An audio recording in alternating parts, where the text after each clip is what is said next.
Olá, muito boa tarde para você que nos assiste. O Consulta ao Doutor de hoje vai falar sobre a saúde dos olhos.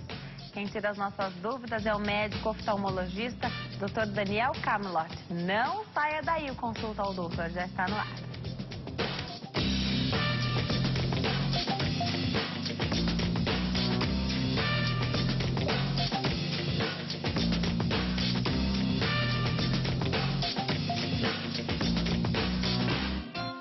Olá, para você que nos assiste de qualquer parte do mundo, Consulta ao Doutor já está no ar. Hoje a gente fala sobre saúde dos olhos e como é que você tem cuidado dos seus olhos, da sua visão. Tem enxergado bem? Tem ido ao médico regularmente? Sabe da importância de fazer o diagnóstico precoce de muitas doenças, fazer os tratamentos e o quanto isso pode prejudicar? Você sabia que até o diabetes prejudica a visão? Dr. Daniel Camelot é o nosso convidado de hoje. Doutor, obrigada por ter vindo, é um prazer te receber aqui. Boa tarde, Denise. Mais uma vez, eu que agradeço aí ao convite. Esse tema é muito bom, né? Falar da saúde dos olhos é maravilhoso, porque quem sofre com algum problema sabe quanto é o sacrifício de se fazer o tratamento. Às vezes deixar passar vai dar uma dor de cabeça lá na frente, né? A gente fala sobre as principais doenças, sobre crianças em idade escolar, quais são os cuidados que os pais também devem ter, né, ao notar ali uma dificuldade nas crianças, os professores também dão esse alerta. Já já a gente fala sobre isso. Saúde dos olhos é maravilhoso falar sobre esse tema, doutor. Eu gosto muito de falar sobre saúde dos olhos porque eu sou uma pessoa que cuida bastante da visão, né? Então, já fui inclusive no teu consultório. Acho que é um zelo necessário, né, para evitar uma série de dores de cabeça, né? E eu gosto muito da tua conduta, por isso que você está aqui hoje. Queria que você falasse um pouquinho o que para você é rotineiro, então. A pessoa marca uma consulta. Se ela tem uma queixa específica ou se ela não tem, quais exames vão ser feitos, doutor? Bom, primeiro, a maioria das pessoas, a grande maioria, o problema é do grau. Só que o problema do olho não é apenas o grau. Existem várias doenças que não têm sintoma, que a gente só vai descobrir na consulta de rotina.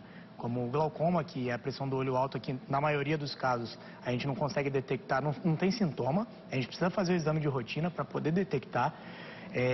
Problemas na retina, que às vezes são periféricos, não são centrais, então não afeta a visão diretamente. Eles podem afetar após um tempo e depois já complica o tratamento.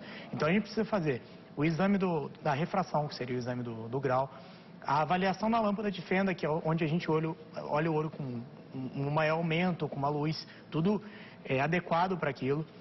Pessoas, principalmente acima dos 40 anos, a avaliação da tonometria, que seria a pressão intraocular, que a gente faz no exame de rotina acima dos 40 anos.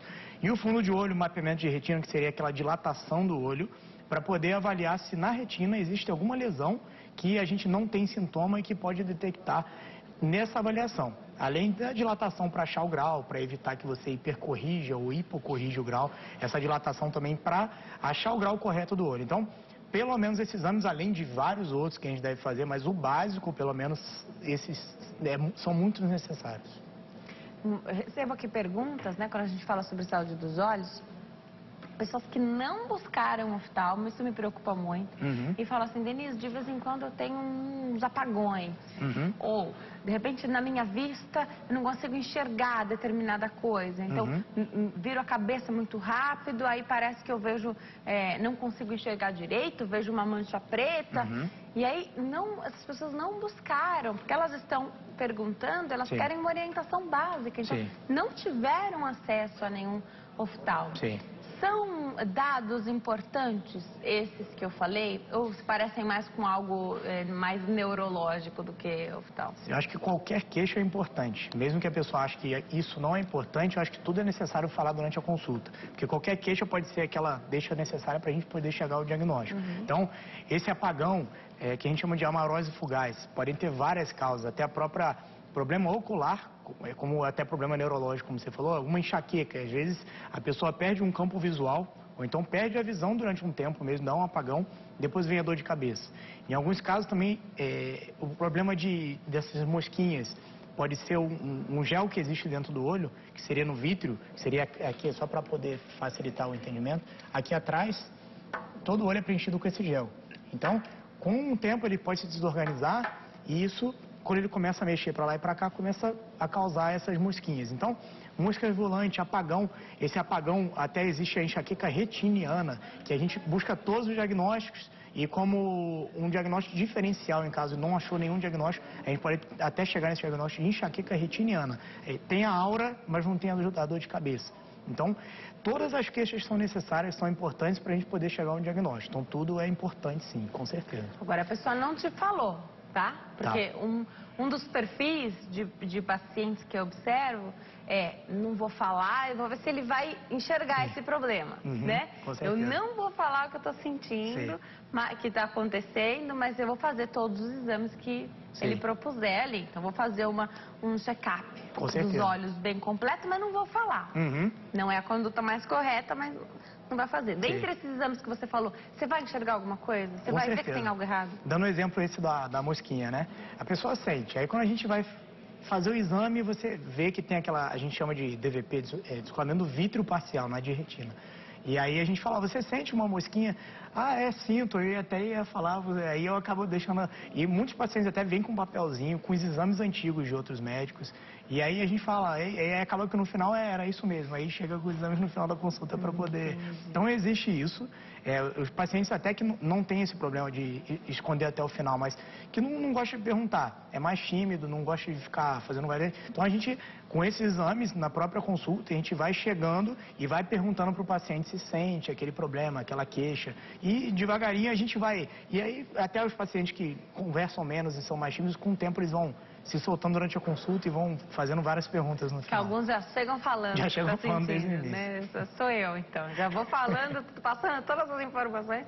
Vai que eu esqueci de alguma coisa, né? Mas tá certo. Agora, doutor, você falou de glaucoma. Sim. E glaucoma assusta um pouco, né? Então, porque pode levar à cegueira, né?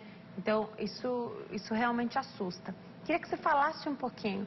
Alguém pode viver normalmente com glaucoma controlado? Se controla? Sim. Qual é o termo que se usa, então, para essa doença? Então, o glaucoma, na verdade, é a principal causa de cegueira irreversível no mundo. Então, por que isso? Porque é uma doença silenciosa. O glaucoma é uma neuropatia óptica isquêmica. O que é isso? Você vai perdendo as fibras nervosas do olho e o nervo óptico vai sendo afetado. Consequentemente, você vai perdendo o campo visual. Então, aquele campo, você está enxergando 100% e aquele campo vai fechando. A pessoa não vai perceber. Só vai perceber quando já está aquele tubinho. Aí sim a pessoa vai querer reverter. Quando chega nessa parte, não tem mais como reverter, porque é uma lesão neurológica, são fibras nervosas. Até hoje não tem ainda como a gente reverter neurônios. Então, o importante do glaucoma é detectar cedo, principalmente em pessoas acima de 40 anos, pessoas que têm histórico familiar, que é genético, principal fator de risco. Então, 40 anos a raça negra é mais comum, mas a branca também é afetada.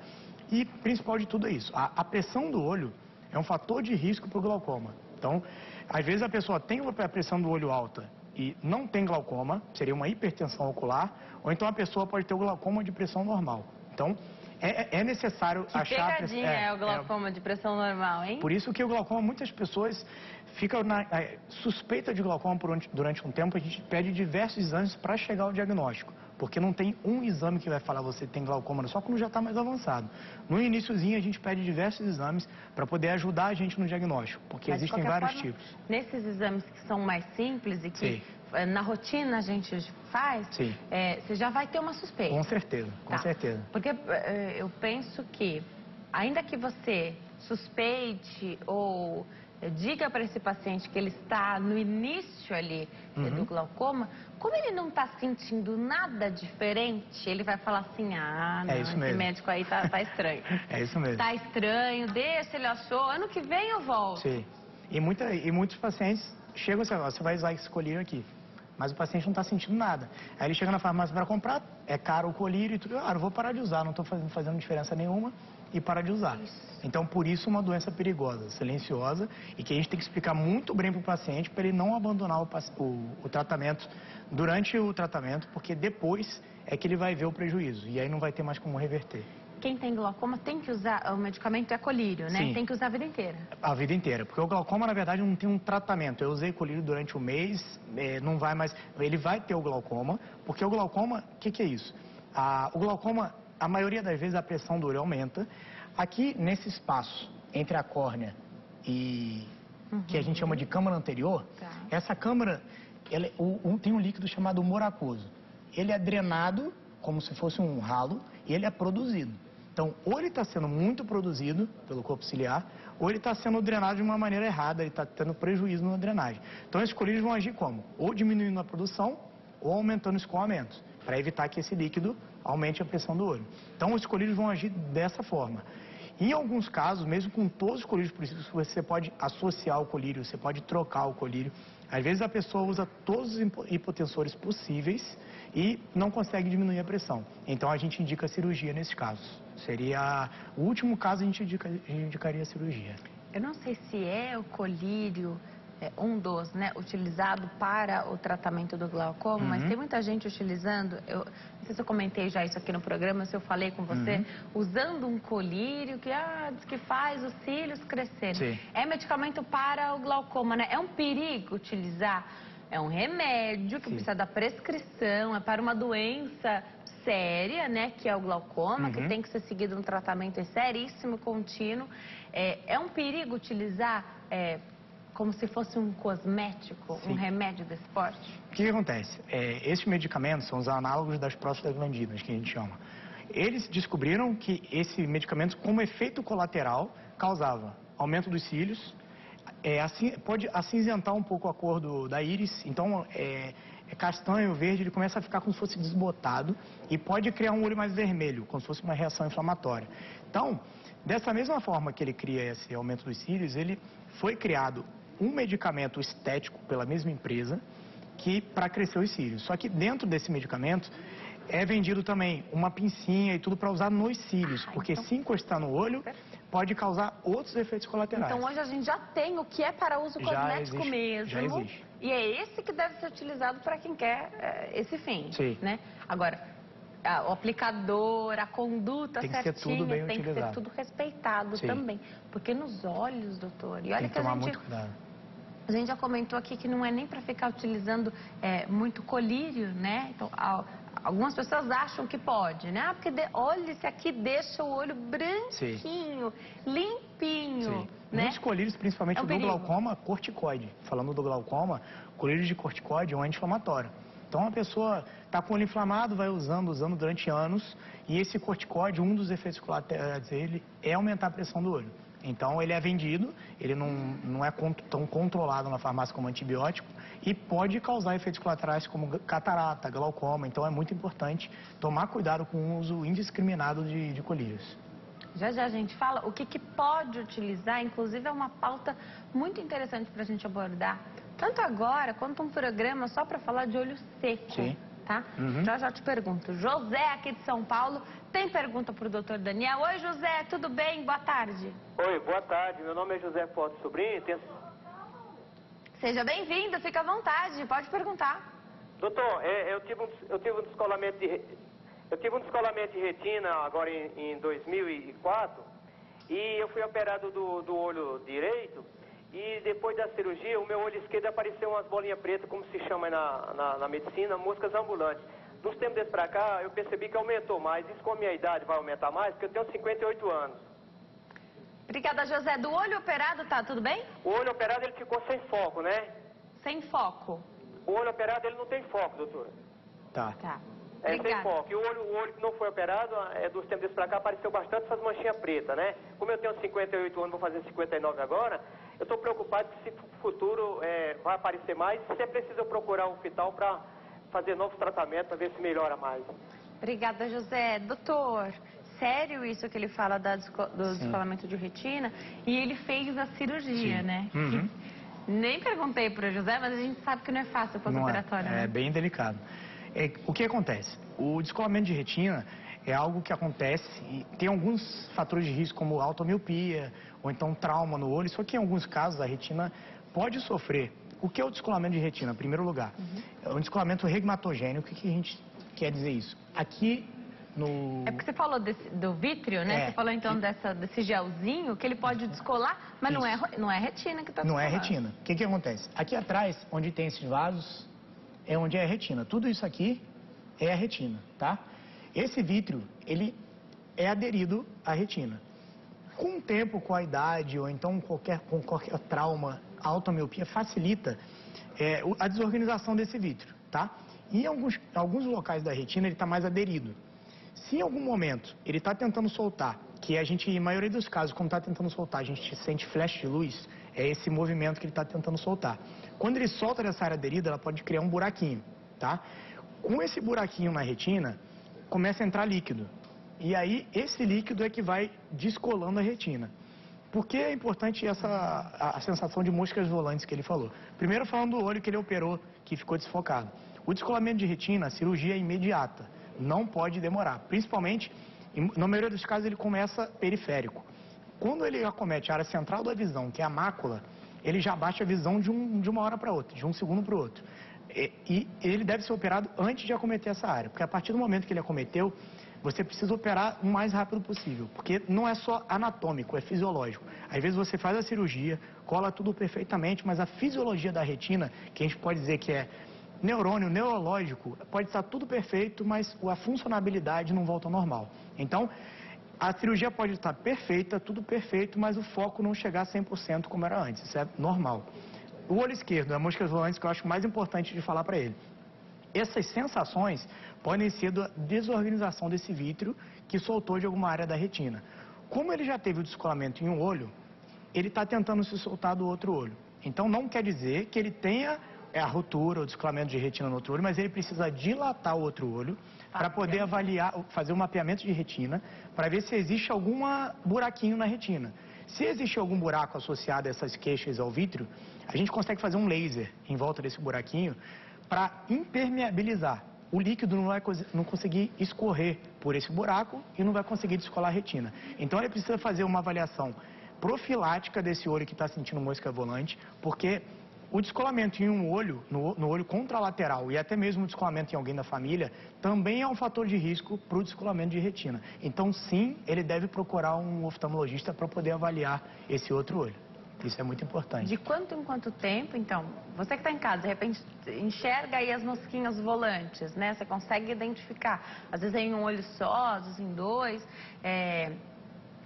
De quanto em quanto tempo você recomenda dilatar e mapear? Esses casos, eu acho que de 6 em 6 meses é muito importante, mas se ele sente qualquer mudança, aumentou um pouco, começou a dar flash de luz. Você falou do flash, sim, né? Você falou do flash de luz. Sim. E aí você fica, quem nunca teve, se pergunta, né?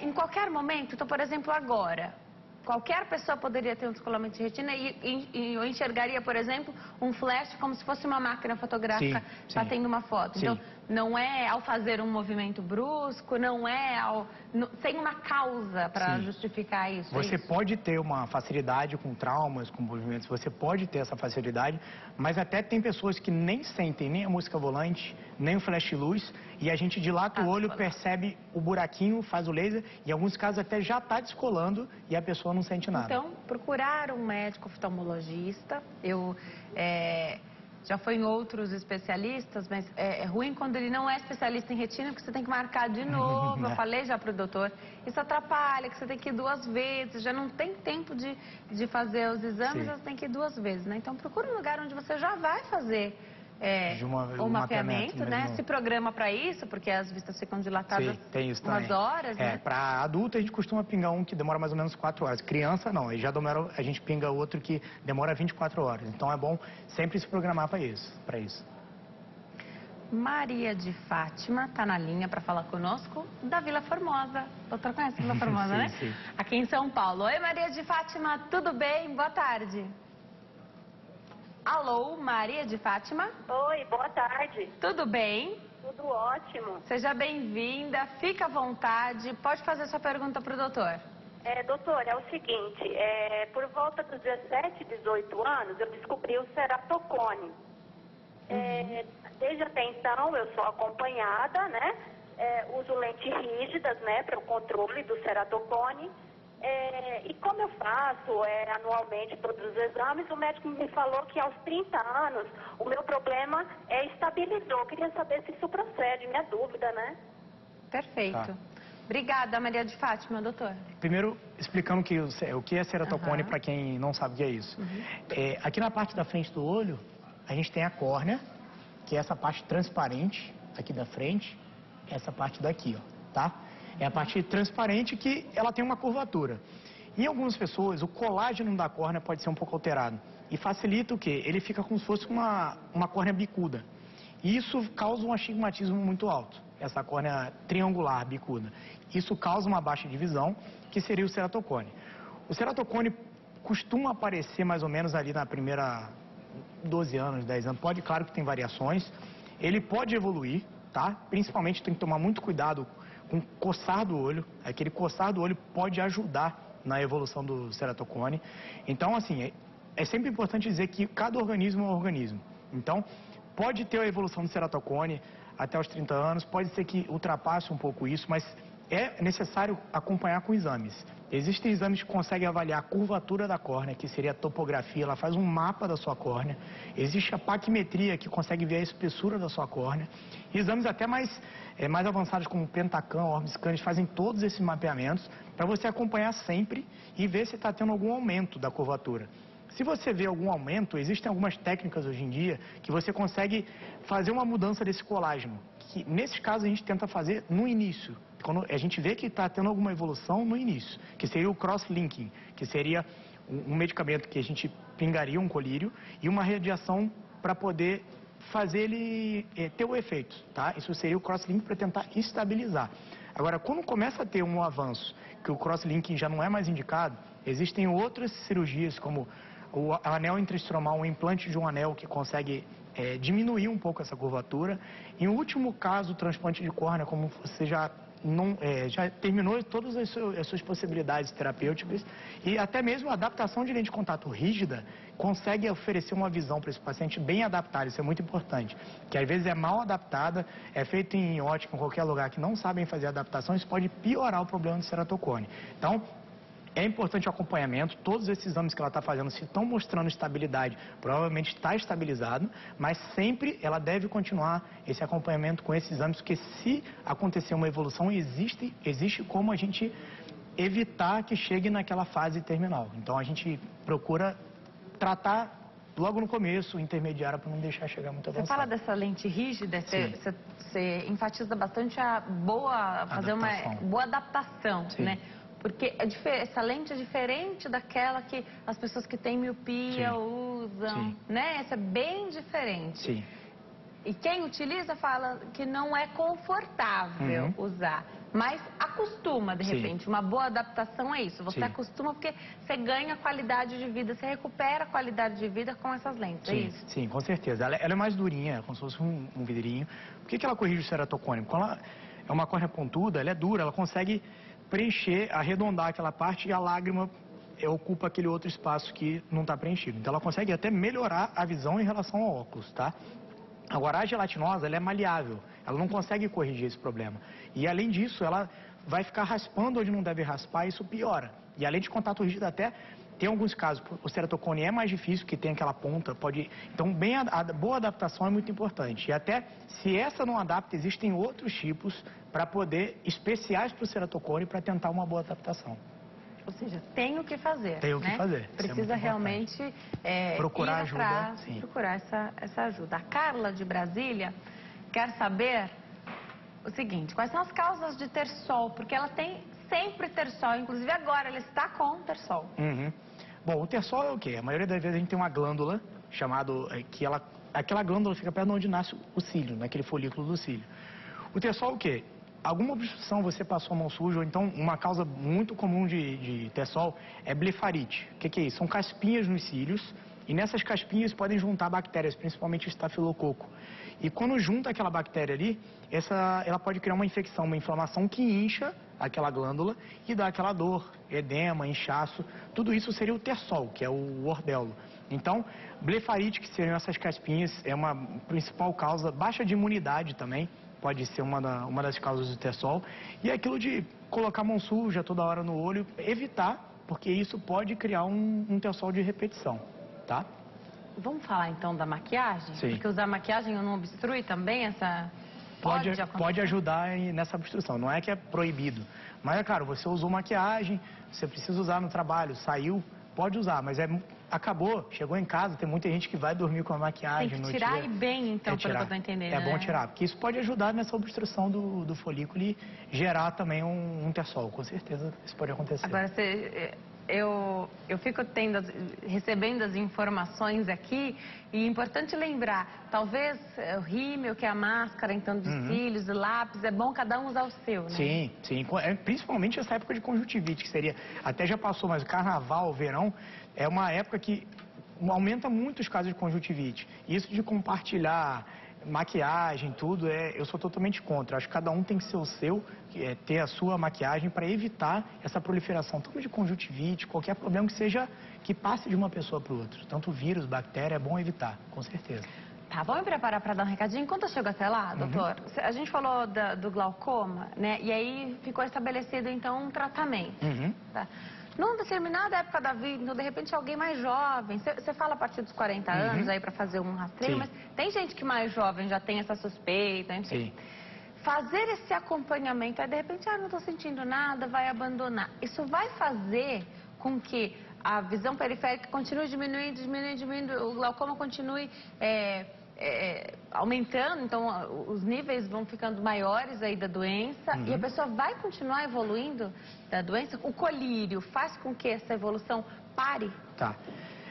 O que acontece? Os colírios são hipotensores, vão diminuir a pressão do olho, que é um fator de risco para essa lesão das fibras nervosas. Então, o colírio, diminuindo a pressão, ele vai estabilizar. O importante dessa palavra é a estabilidade da pressão para não deixar ter uma evolução do glaucoma. O importante é não evoluir. Por isso a importância do uso correto dos colírios. Perfeito. Já eu volto com a sua pergunta. Você que está mandando lá no facebook.com/consulta ao doutor, já tem a sua pergunta aqui no programa. Dr. Daniel responde para nós. Nós estamos de volta ao Consulta ao Doutor de hoje. Fala sobre saúde dos olhos com o médico oftalmologista Dr. Daniel Kamlat. Doutor trouxe algumas imagens para a gente ver. A gente falou de glaucoma no bloco anterior.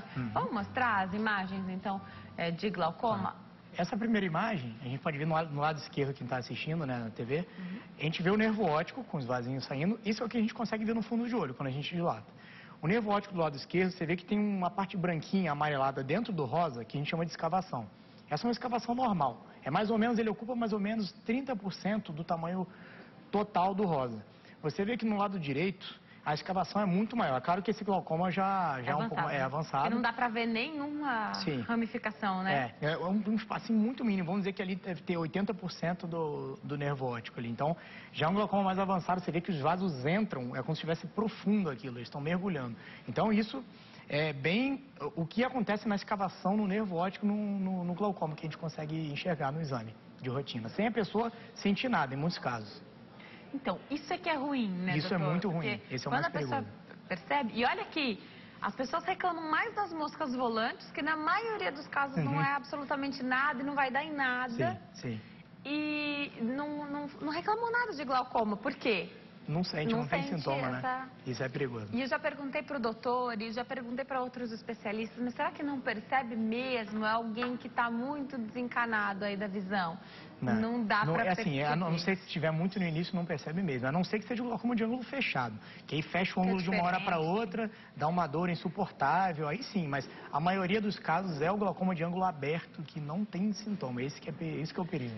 E aí a pessoa vai perdendo essa visão. E a gente sabe que o importante é ter a visão periférica, né? Com certeza. Ela vai se batendo em casa, pode haver um relato assim, doutor, cheguei aqui porque meu marido ou minha esposa disse que eu não estou enxergando direito, porque eu vivo me batendo, mas eu estou enxergando, tá ótimo. Sim. Aí você vai olhar e tem um início lá. Pode muito haver esse relato, porque os pacientes, a mãe, o irmão fala...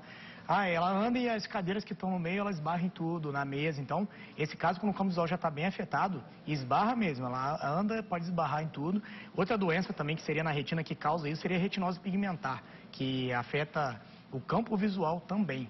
O primeiro sintoma é o defeito no campo visual, a dificuldade visual um pouco mais no escuro. Então é outra doença que também causa perda no campo visual. Então, por isso que eu digo, qualquer sintoma tem que ser relatado na consulta. E esse aí você também consegue ver nesses exames de rotina que a gente está falando? Consegue, principalmente no fundo do olho. É mesmo que a pessoa não tenha esse relato ainda, a gente consegue ver. E isso é muito importante, que é uma doença também genética. Então o aconselhamento genético para, na hora, vou ter filho e eu tenho retinose, meu marido não tem. Então isso é muito importante a avaliação, principalmente pelo aconselhamento genético também. Tem mais imagens de glaucoma? Era glaucoma esse? Tem mais né? algumas, se Pode quiser. colocar. Isso é a gente mostrando que o aumento da pressão, a gente vê quanto mais aumenta a pressão, as fibras nervosas lá do fundo do olho, do nervo óptico, vão sendo afetadas e vão causando essa perda do campo visual, né? Tá. Acho que a próxima também mostra... Essa é como a gente mede a pressão intraocular. Esse aí é o tonômetro. Não dói nada, tá tudo bem. Nada. A gente pinga um colírio anestésico, um pouquinho amarelinho, você pode ver que ali embaixo tem um pouquinho amarelo. E chegando perto, aí a próxima imagem eu acho que consegue ver como fica a imagem pro médico, ó. Tá vendo? Esses semicírculos. É isso que você enxerga, É isso que eu enxergo. Os semicírculos, eles começam separados um do outro. Quando a gente roda um círculo que tem do lado, eles vão se juntando. E quando se juntam dessa forma, é a pressão da pessoa. A gente olha do lado, aparece um númerozinho pra gente, que pode ir de 10 até 60. Na verdade, aparece lá 1 a 6, que a gente multiplica por 10, fica de 10 a 60. E aí sim, a gente vê afere a pressão da pessoa, que seria mais ou menos isso. O médico vê isso daí. E quando a pressão está normal? Você falou que tem também glaucoma de pressão normal. Esses casos são a gente tem que avaliar bem, pedir outros exames, porque a pessoa começa a ter problema no campo visual e em alguns casos a gente pede o OCT, que ele consegue aferir as fibras nervosas antes que dê a lesão no campo visual. Que para aparecer a lesão no campo visual, a pessoa tem que ter mais ou menos 40% das fibras nervosas já acometidas. Então, antes que dê essa lesão, a gente tem outros exames que conseguem detectar antes que cause esse problema. Agora, para a gente saber o que é o acometimento da visão periférica, tem essa imagem aí, né, doutor? É isso ou não? Essa é uma outra doença? Isso mesmo. Ó. A gente vê que no início, uma visão normal no lado esquerdo, no meio, a pessoa está enxergando 100% central, mas já começa a ter esse acometimento periférico. E ali no lado direito é a doença já bem avançada, como se fosse a pessoa enxergando por um canudinho. Ali, com certeza, no aí último quadro ela já sabe. Aí ela já mas ainda o do meio, difícil também, né, doutor? É difícil. Porque a gente se acostuma, né? Eu falo que a gente se acostuma até com o que não deve. Porque é muito progressivo, é muito devagar, então a pessoa vai se acostumando mesmo com isso. Então... Se for, que hoje é mais difícil, né? Mas, por exemplo, um jogador de basquete perceberia mais rápido. Sim, porque o que ele faz no dia a dia, ele vai perceber. Utilizando a visão até quem dirige é motorista. Perfeito. Ele precisa olhar no espelho. Talvez ficasse mais fácil ele consegue perceber ele mais notar. fácil. Mas quem trabalha em escritório, só mexe no computador, está sempre frente. Foco central, né? Então é bem mais difícil de perceber. Colocar então mais imagens. Você trouxe imagens também de... Se vocês quiserem ver, tem de catarata, se vocês quiserem falar. Vamos falar de catarata, então? Primeiro o doutor vai explicar pra gente. Catarata a gente conhece, né? Sim. Porque todo mundo conhece alguém que já operou catarata. Sim. Mas é mais comum na terceira idade. Pode acontecer também com pessoas mais jovens? Pode acontecer com pessoas mais jovens. Existe a catarata até congênita, que a criança nasce com a catarata, que doenças como sífilis, rubéola, que passa da mãe para o filho, já pode nascer com catarata congênita. E essa cirurgia deve ser feita o mais rápido possível, principalmente se for de um olho só, porque a criança não vai desenvolver a visão. E mesmo que opere no futuro, ela não vai voltar ao normal. Então, o que seria catarata? Primeiro explicando, seria uma lente, que a gente chama de cristalino, que está na parte intermediária do olho. Então, essa lente, com o tempo, vai opacificando, vai ficando suja. E a forma da gente poder limpar essa lente é tirando essa lente e colocando uma nova no lugar. Então, vai ficando meio turvo. Vai ficando turvo, vai embaçando a visão aos poucos também. Você falou que pode acontecer em um olho. Pode acontecer em um olho. A congênita, ou então causada pelo trauma, ou então até mesmo corticóide, como eu falei, costuma ser mais assimétrica, mas se for pela idade senil, é mais simétrica. Às vezes uma está pior que a outra, mas tem nas duas. Sempre a gente consegue achar na outra também. Perigo é que o nosso corpo também vai se acostumando. Sim, né? A gente vê que, principalmente quando operou um olho, o outro olho a pessoa, estou enxergando tudo aí. Aí quando a gente vai cobrir um olho, a pessoa vai ver outro, nossa, tá ruim mesmo. A minha visão ficou bem ruim. Então, a gente vê, ó, agora esse olho aqui tá começando a ficar ruim também. Tá, aquela primeira, então, a imagem que a gente mostrou, vamos colocar ela de novo, porque é da cirurgia, né, doutor? Sim. E tem muitas pessoas que têm medo da cirurgia de catarata. Ah, não quero fazer porque tem muito risco. Toda cirurgia tem risco. Sim. Mas hoje evoluiu bastante, né? Evoluiu bastante. A gente sempre Explica diz pra gente aí. Toda cirurgia tem risco, como a gente fala. É claro que a gente tem que tomar todos os cuidados possíveis, toda a asepsia, procurar um bom profissional, aquela limpeza antes da cirurgia, o uso correto dos colírios no pós-operatório. Então, como é feita a cirurgia hoje em dia, a maioria, eu sempre digo a maioria que tem casos mais complicados, secundários à inflamação, mas a maioria dos casos são feitos com anestesia tópica, com colírio, anestésico tópico. A tecnologia cada vez é mais avançada, então o que a gente faz? A catarata que seria nessa parte, a gente vê ali na parte 2, a gente vê uma caneta, que essa caneta que é mais grossa, ela consegue quebrar o cristalino que está, como se fosse uma britadeirazinha, e aspirar. Então ele consegue tirar aquilo dali. Já no passo 3 a gente vê que vai aspirar aquilo que está opaco. Vai aspirar aquilo que está opaco. Quebra em pedacinhos e aspira, bom, tá? Já no passo 3 é a parte da implantação da lente. É a lente intraocular que vai substituir o cristalino. Ela vai dobradinha. Sim. Hoje em dia, isso que é importante falar também. Antigamente tinha que abrir na córnea um espaço grande para a lente entrar e depois suturar. Não, né? Hoje em dia a gente não precisa nem suturar, ela é autoselante. E a lente entra dobrada, uma canetinha ela entra dobrada, quando chega lá dentro ela já se abre e ocupa todo aquele espaço. Então, a chance de infecção, não é necessário sutura, a chance de criar algum grau, então é muito menor do que antigamente, os riscos, entendeu? E ali no passo 4 a gente vê já com a lente bem instalada no local certinho. E é importante falar dessas lentes, eu acho que até tem algumas imagens, a lente tem vários tipos. Tem o tipo monofocal, que corrige a visão para longe, se for ficar algum grau, é um grau muito pequeno. Tem a tórica, que consegue corrigir o grau de astigmatismo, que você coloca... Pode colocar na tela, Rô, se não for o doutor fala pra gente. Pode pôr. É isso mesmo, isso é a lente. Legal. É a lente monofocal, seria essa lente, que não corrige o grau do astigmatismo, nem corrige o grau de perto. Ele vai diminuir o grau para longe, monofocal porque é para uma distância só, mas não vai corrigir o de perto. Então ela vai continuar usando o óculos de perto, e se tiver astigmatismo ela não corrige.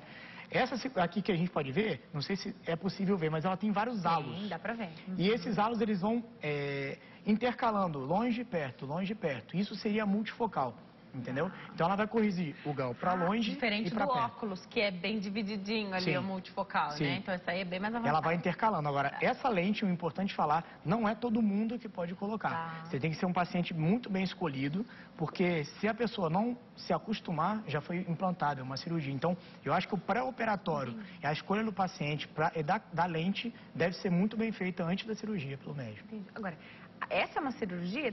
Pode explicar? Explica depois. Essa seria a tórica. Você vê que tem duas marquinhas no canto. Essas marquinhas seriam onde seria o ângulo. O eixo onde deve ser implantado para corrigir o astigmatismo, porque ele tem um ângulo onde deve ser corrigido. Agora, essa é uma cirurgia da catarata. Sim. Isso que você está falando que pode melhorar está dentro já da lente que vai ser implantada. Tirou ali onde estava a catarata, você vai implantar uma outra película, que é a lente agora. Sim, perfeito, né? Perfeito. Agora, para escolher tudo isso, o paciente tem que sentar com calma, porque senão só vai ser operado a catarata. Sim, com certeza. Se ele não falar, se ele não pedir, se ele não perguntar. Sim, a gente oferece, fala que existe, os prós, os contras e o porquê dela usar, o porquê não usar. Então, acho que tudo isso deve ser conversado no pré-operatório e muito bem falado, para não ter problema depois. Acho que você até explicou aqui um pouquinho. A maioria das pessoas fala assim, operou a catarata, nossa, ficou ótimo, mas de perto agora não tinha que usar óculos antes. Sim. Agora eu preciso usar. Esses casos, a maioria dos pacientes eram paciente míope, que a miopia, na verdade, ela ajuda a enxergar de perto. A pessoa míope, ela tira o óculos depois de 40 anos para enxergar. Esse é o míope. Se ela corrige a miopia, o que vai acontecer? Ela vai trocar o óculos de longe pelo de perto. Esses são os fatos relatados. 30 segundinhos. Pode mostrar, então, essa imagem? Vou me preparar para dar um recado? Essa é a visão de quem não tem e quem tem catarata? Sim, do lado esquerdo a gente pode ver que é a visão nítida, os raios caem diretamente na retina, perfeitamente no ponto que seria a mácula, e do outro lado direito os raios se dispersando e causando essa visão turva. Vamos para o intervalo. No próximo bloco tem mais bate-papo com o Dr. Daniel Kamlot, que é médico, oftalmologista, e a gente está te esperando. Até já.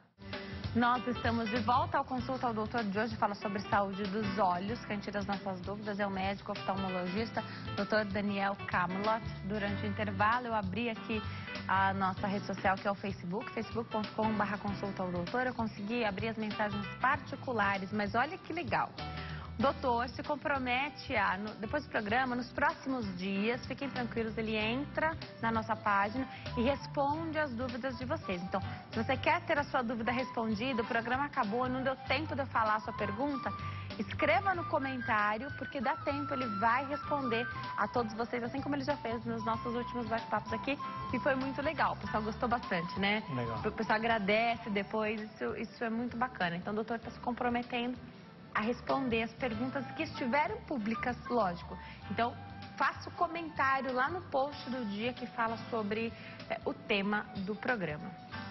Doutor, antes da gente entrar na questão do diabetes e como o diabetes pode afetar a visão das pessoas, queria aproveitar e falar um pouquinho de olho seco. Muita gente sofre com olho seco, o que você percebe no seu consultório? Muita gente chega com a queixa achando, eu acho que o meu grau mudou, aí começa a relatar todos os sintomas, né? Primeiro, o meu olho arde muito, chega no final do dia, começa a ficar vermelho e começa a lacrimejar, parece muito estranho, mas o olho seco lacrimeja muito. Por quê? Porque o problema não é a quantidade da lágrima, é a qualidade. Então, o próprio corpo, como a qualidade da lágrima não consegue lubrificar o olho, o corpo mesmo, com uma questão de tentar produzir mais lágrima para compensar, a quantidade aumenta, mas a qualidade continua a mesma. Então, o olho seco lacrimeja muito, não é estranho isso, é normal, tá? Então, ardência, turvação intermitente da visão, você está enxergando e conforme fixa aquela visão começa a embaçar, isso também é muito comum do olho seco. Quais ambientes que podem piorar o olho seco? Uso de ar-condicionado, computador, porque leitura, até mesmo celular, aquela leitura constante, você vai manter o olho fixo, concentrado e vai piscar menos o olho. Você piscando menos o olho, a pálpebra não vai conseguir lubrificar e o olho vai ressecar, causando ardência, vermelhidão, tudo isso que eu expliquei. E outra importante também, a menopausa, menopausa e medicamentos, alguns medicamentos usados para depressão, muitos medicamentos podem causar ressecamento e a menopausa também. Então, é uma queixa também comum de mulheres que chegam na menopausa. Então, é muito comum, não é uma coisa a se preocupar, porque existem colírios, são lubrificantes que compensam essa lágrima. Isso é legal de falar. Esses pode utilizar. Esses quem tem o olho seco, até quem não tem. Sim. Poderia utilizar. Sim, poderia sim. Que é diferente da maioria desses colírios que as pessoas usam indiscriminadamente, Sim. que não poderiam estar utilizando. Sim, esses colírios que as pessoas usam, que chegam na farmácia, usa esse daqui que esse daqui pode. Que são vasoconstritores, que eles fazem, eles deixam o olho branquíssimo. Por quê? Porque os vasos do olho estão dilatados. Então, quando você pinga, ele faz vasoconstrição e diminui o calibre. Então, fica branquinho. Só que o que ele está fazendo com o seu olho toda a lágrima drena para o nariz. O nariz é cheio de vasinho e, sistemicamente, ele vai drenar. Isso, a longo prazo, cronicamente, vai afinar também os vasos do corpo. E isso pode gerar uma pressão não do olho, arterial. Quem já tem propensão a ter uma pressão arterial aumentada, isso vai ajudar a piorar. Agora, sobre o olho seco e qual dessas lágrimas artificiais a pessoa vai utilizar, também precisa saber se usa lente, não usa. Alguns vão melhor com lente, outros vão melhor sem lente. Sim, a lente de contato, vários desses medicamentos têm conservantes que podem até estragar a lente de contato. Tá. Então a gente deve avaliar se a pessoa usa lente e usar o colírio apropriado para ela. Perfeito, adorei. Vamos entrar agora na questão do diabetes? Sim. Diabetes precisa ser controlado, a gente já sabe do que se trata essa doença, mas o prejuízo ocular também é muito grande, né? Muito grave. Primeiro, explicar que o diabetes é uma doença vascular. Ela é uma doença que pode afetar qualquer vaso do corpo, tanto o rim como o olho, porque o olho tem vaso, como eu mostrei na retina, Sim. que a retina é a principal área afetada pelo diabetes. Então, como ela é vasculopatia e acomete esses vasos, o que acontece? A vascularização da retina, com o tempo, em primeiro lugar, o que ele pode causar é um vazamento vamos dizer assim, do líquido que existe dentro do vaso. Esse vazamento que vai saindo do vaso pode criar isso é que a gente pode ver. A retina, como eu tinha falado, a parte central ali tem o nervo óptico com os vasinhos, e ali onde tem aqueles depósitos amarelados, é a mácula, a área central da visão. Tá. A gente chama isso de edema macular, que é o edema e o inchaço da retina, clinicamente significativo. Por quê? Porque ele afeta a visão. Então, aquele amarelado é um depósito de gordura, que quando existe um edema, em volta dele existe esse depósito. E ali no meio, não sei se dá para enxergar, existem microneurismas, são vermelhinhos. Tá. O que são os microneurismas? São como se fossem saculações, como se tivesse, aquele vaso surtiu ele ficou inchado, surgiu essa saculação e por aí pode existir esse vazamento do líquido. O que isso vai gerar? Vai criar uma baixa de visão, isso o diabético vai perceber, porque é baixa visão mesmo. Esse edema macular, existe tratamento para isso, existe o laser para o edema, que seria um tipo de laser específico, e também existem alguns medicamentos que você injeta no olho, que seria por essa parte mais ou menos. Vamos mostrar aqui então. A gente entraria mais ou menos nessa parte daqui, que a gente dá uma distância de mais ou menos 4 milímetros da face colorida, injeta no olho, e esse medicamento seria o anti-angiogênico, ou então até mesmo o corticoide, ele consegue desinchar essa parte da retina. Isso seria um problema, que o diabetes se divide em retinopatia diabética não proliferativa e a proliferativa. A não proliferativa é a fase que não é tão grave. Ela vai de leve, moderada, severa até muito severa. Você não vai ter o quê? A proliferativa começam a surgir neovasos. É uma neovascularização. Para quê? O diabetes, ele causa uma isquemia na retina. O que é isso? Uma falta de oxigênio. Então, o corpo começa a produzir alguns vasinhos, que são esses neovasos, para compensar essa falta de oxigenação. Só que, no final, esses vasos são prejudiciais. Porque o que isso vai gerar? Hemorragia, que causaria uma perda da visão de uma hora para outra, e descolamento de retina, que não seria aquele mesmo que eu expliquei antes, seria um tracional.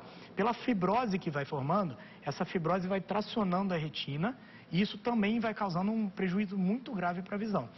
O principal de dizer isso daí seria o edema. A gente vê que onde está preto, todas as linhas branquinhas, isso é o exame de OCT, que seria aquela tomografia de coerência óptica. Então aí você vai, o paciente tem diabetes, você vai analisar, ele pode não ter a retinopatia diabética. Sim, sim. Mas se ele tiver, você já vai pedir esse exame. Sim, esse exame é quando a gente tem a suspeita de que existe um edema. E para fazer um acompanhamento dessas aplicações, a gente vai vendo se diminui esse edema, que seria a parte preta na imagem. Existem várias linhas.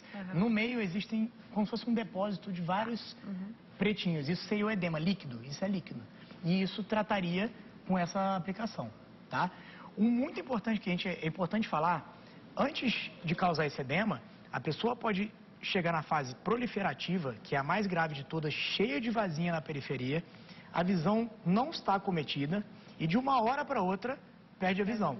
Por que a gente precisa dilatar e fazer o exame, no mínimo anualmente no diabético? Porque a gente vai detectar essa fase severa da não proliferativa ou severa antes que cause essas complicações. E essa cegueira é reversível. Se você fizer cedo, precocemente, é reversível. Quando já chega na fase proliferativa com descolamento, hemorragia, já precisa ir para a cirurgia. Só que essa cirurgia é muito delicada, não dá para a gente prometer o quanto vai melhorar a visão do paciente, porque já existe o quê? Uma isquemia. A falta de oxigenação não é reversível. Então, às vezes também, como eu falei, descolamento de retina, você cola a retina, mas a fisiologia, a funcionabilidade não volta ao normal. Tem uma última imagem para mostrar? Isso seria a tração, que eu expliquei, a fibrose. Perfeito. Essa fibrose, quando já é formada, não adianta a gente fazer a aplicação.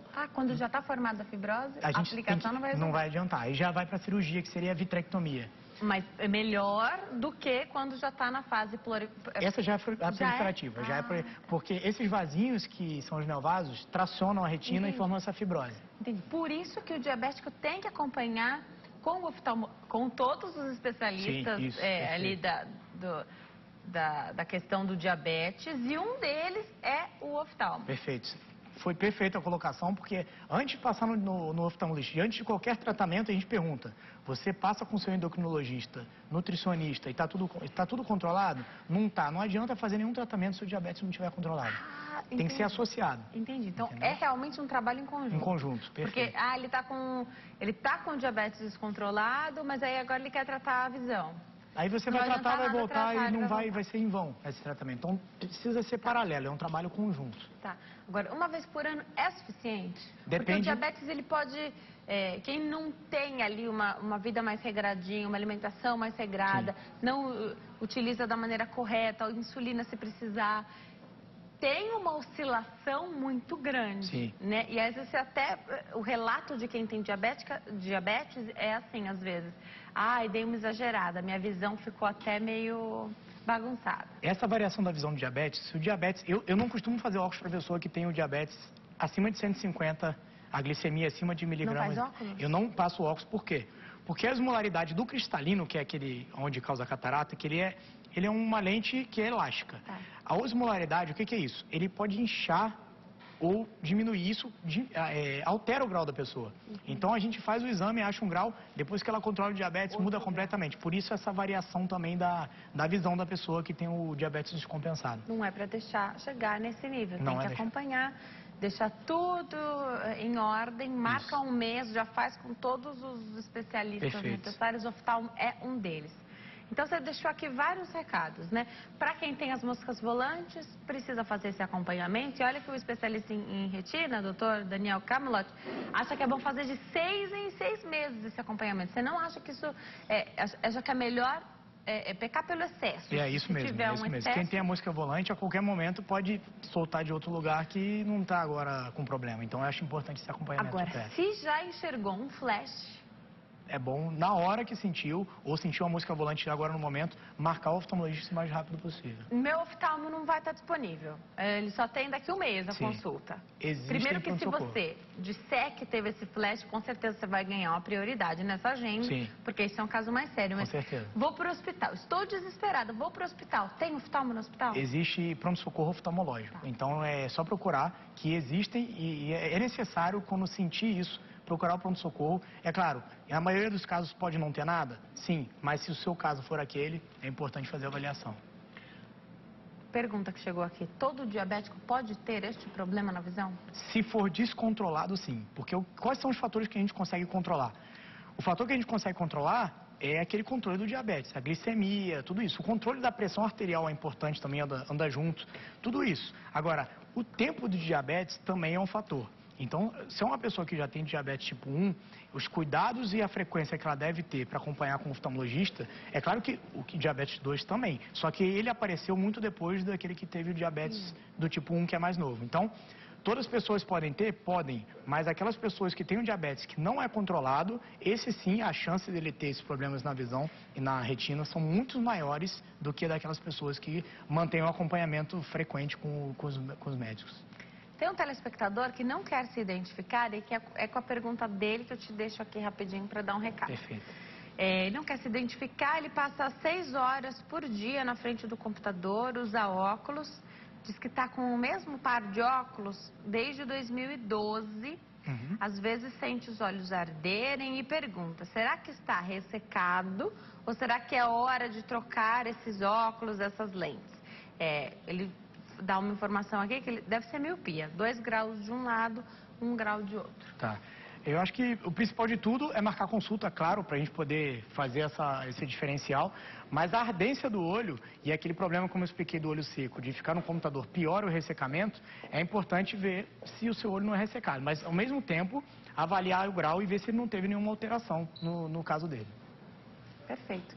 Já eu volto para saber alguma degeneração que possa acontecer por causa da idade, doutor, sem nenhum outro problema, sem nenhuma outra patologia, tá? Somente com questão da idade. Vou voltar a conversar com o doutor. Doutor, a gente falou aí de doenças, da doença ocular que pode acometer os diabéticos, né? Mas agora eu quero saber se a idade pode gerar um problema na visão, doutor. Somente a idade. Sim, a idade é um fator de risco para várias doenças, principalmente, como a gente está falando da retina, principalmente a degeneração macular relacionada à idade, que seria o nome da doença. Essa degeneração macular, o que acontece? Com o tempo, os radicais livres vão depositando na retina e formando uns depósitos que a gente chama de drusas, tá? São lipofucinas, como se fosse gordura, e essas drusas vão se acumulando. Essa degeneração macular, ela existe do tipo seco e do tipo úmido. O tipo seco ele tem vários depósitos que vão se coalescendo e podem afetar a visão. Nesses casos, a gente trata com vitaminas que seriam antioxidantes. Eu vi você falando da faxina, é bem essa palavra mesmo, ele faz uma faxina dos radicais livres que estão na retina, porque o metabolismo da pessoa idosa não consegue jogar fora aquilo que está depositando. Então, nesses casos do tipo seco, a gente usa o medicamento para evitar que esse depósito aumente e evolua esse problema. E do tipo úmido, começa a causar uma inflamação e uma hemorragia bem na área central da visão, que seria a mácula. E isso causaria uma baixa visual. Nesse caso, a visão periférica está intacta, mas a central... É o contrário do glaucoma, é isso mesmo, perfeito. Está um buraco negro. É intacto periferia e no central ele já consegue ver uma mancha no centro, um escotoma mesmo. Tá. Agora, as perguntas chegam aqui, uma telespectadora mandou mensagem, como foi particular, não vou falar o nome. Ela mandou uma mensagem de voz, infelizmente eu não posso escutar aqui agora, através do Facebook, mas ela disse que sangra dentro dos olhos. E aí, quando eu li isso, não posso não fazer a pergunta dela, porque me parece algo muito sério. E eu já ouvi relatos de outras pessoas dizendo, tá sangrando um pouco os meus olhos. De repente, escorreu uma lágrima de sangue. Doutor, é possível que isso aconteça? Qual é o problema? Bom, o que acontece? O sangramento é muito vago a queixa, porque o sangramento pode ser tanto na parte da frente do olho, que tá vendo esse branco do olho daqui? Esse branco do olho é a conjuntiva. Tá. Se aparece aquele vermelhão de uma hora para outra, um vermelhão mesmo vivo... Não deixa de ser um sangramento. Não deixa de ser um sangramento. Isso o quê? Isso aí são vasos que estourou. Então, a única preocupação que a gente tem que ter, claro, a única não, mas a primeira preocupação que a gente tem que ter nesse caso é avaliar a pressão arterial. Se a pessoa tem um pico hipertensivo, esse vasinho pode estourar e criar essa mancha de sangue. Então, a primeira coisa quando acontece isso, eu falo, você tem a pressão alta, você acompanha com o seu cardiologista, se não acompanhar, é importante avaliar. Outra causa também, não sei dizer se essa hemorragia seria na parte de trás. O diabetes, por exemplo, e essa degeneração macular, pode criar uma queixa de como se fosse uma nuvem descendo e começa a mexer para lá e para cá, como se fosse a mosca volante, só que muito maior. Isso também pode ser uma hemorragia, só que na parte de trás da retina, que fica se misturando com esse gel. Também seria uma causa de sangramento. Fazendo todos aqueles exames periódicos, a gente pode tentar evitar que isso aconteça, ou identificar mais cedo antes de chegar para a nossa visão, talvez. Sim, o diabético, se você vê isso, a primeira coisa que você faz é laser. Você queima todas as áreas na retina para evitar que forme esse sangramento. A minha preocupação, acho que você já até percebeu, é sempre tentar mostrar que tipo de cuidado a gente pode ter. Nem sempre é possível evitar os problemas, mas encontrá-los o mais rápido possível, porque isso garante sucesso em qualquer procedimento, ou maior sucesso, maior chance de se ter o sucesso. Então, para que a nossa consciência fique tranquila, né, inclusive na questão da saúde dos olhos, a gente precisa fazer esse acompanhamento. Mas, acabei de ir ao oftalmo, eu sempre te pergunto isso. Tá, voltou, tá tranquila, ele disse para você ficar tranquila, que olha, as suas queixas, não tinha nada, estava tudo bem, né? Estava tudo dentro dos conformes ali. No dia seguinte, você acordou, seus olhos estão muito vermelhos, você observou essa mancha, ou... a queixa eram as moscas volantes. Se elas aumentaram no dia seguinte, tem que voltar ao especialista. Pelo menos ligar para ele e falar que isso aconteceu. Esse tipo de cuidado vai nos ajudar a, se houver algum problema, a gente consegue identificar e tratar. Sim, é imprescindível. A profilaxia, para mim, é a principal palavra para evitar problemas, até de saúde social, vamos dizer assim. Eu acho que a informação... dizer que existe isso para os pacientes correrem atrás, porque muitos pacientes vão procurar um lugar que ele vai fazer o óculos, vai sair enxergando, vai achar que está tudo bem, e na verdade existe uma doença silenciosa por trás disso, que ele podia detectar antes, fazendo essa profilaxia, que eu acho que também é o principal na população mesmo, e evitaria o problema no futuro, que o tratamento seria muito mais complicado no futuro do que se descobrisse o problema lá na frente, lá atrás. Eu recebo as perguntas, mas Denise, os meus óculos estão ótimos, eu tenho miopia, mas eles estão ótimos, eu preciso buscar, o profissional precisa, porque é ótimo que seu grau não aumentou, mas nós temos outros problemas que podem acometer a visão, né? Com certeza. Que bom se sua miopia, seu astigmatismo, hipermetropia, o que for. Se eles continuam, aí seu óculos está servindo, quem sabe não precisa fazer outra, a gente sabe que é um investimento financeiro também, né? Mas outros motivos nos levam ao oftalmo. E aí eu sempre falo isso também.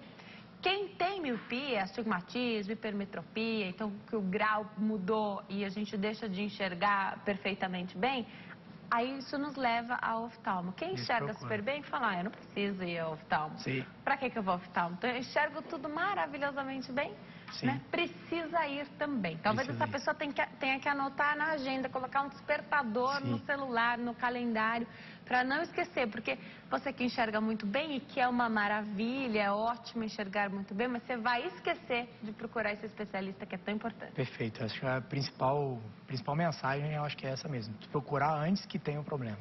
Com certeza. E é bom. Então, é bom fazer todos esses exames. E é bom ter um especialista que também acha importante fazer esses exames, né? E onde a gente possa fazer, de repente, tudo no mesmo lugar, tudo no mesmo dia. Isso eu acho fundamental, pelo menos é isso que eu busco também, doutor. Vou passar aqui, você que está em casa sabe que pode sempre participar, sugerir, e hoje é especial, porque o doutor Daniel vai entrar nos próximos dias na nossa página do Facebook, que está bem aqui, ó, facebook.com/consulta ao doutor, e ele vai responder a todas as perguntas que estiverem lá, porque hoje, infelizmente, meu 3G não permitiu que eu abrisse aqui os comentários das perguntas. Eu só consegui abrir as mensagens particulares e algumas foram respondidas. Mas mesmo que você tenha deixado sua mensagem particular, compartilha lá, escreve nos comentários que o doutor vai para lá daqui a pouquinho, nos próximos dias, quando ele tiver um tempinho, e ele vai responder a esses questionamentos. Então, você vai ter sua dúvida respondida, porque ele faz isso mesmo. facebook.com/consulta ao doutor. Doutor, eu adorei te receber aqui.